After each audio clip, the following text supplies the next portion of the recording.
kapalaran ang dumapo sa aking kaharian. Ako, si Haring Linceo, ang titingalang pinuno ng Albania. Ngayon ay nababalot ng dalamhati at kawalang katarungan. Sa aking pag-upo sa trono, ang hangad ko lamang ay isang bayan na puno ng kapayapaan at karunungan. Ngunit ngayon tila bumaliktad ang mundo.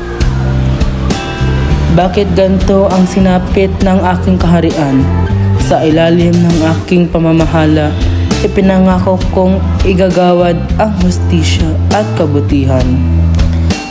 Ngunit ngayon tila nasaksihan ko ang paniniil at pag-abuso ng mga ganid sa kapangyarihan. Anong silbi ng aking korona kung hindi ko maprotektahan ang aking nasasakupan? O Laura, aking mahal na anak, ikaw ang ilaw ng aking buhay, ang prinsesang dapat sana'y mabuhay ng malaya at masaya. Ngunit ngayon nasa panganib ka dahil sa taksil na si Adolfo. Hindi ko matatanggap na ikaw ay madadala ng isang taong ang puso'y puno ng kasakiman. At Florante, ang matapang kong general, ang pag-asa ng Albania. Bakit siya nagdusa sa kamay ng traidor? Bakit siya ay pinatapon at ikinadena?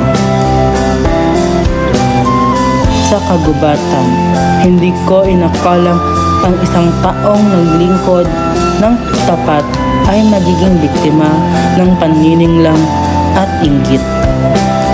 Ngunit hindi ako magpapatalo sa takot. Ako si Haring Linceo at ipaglalaban ko ang Albania.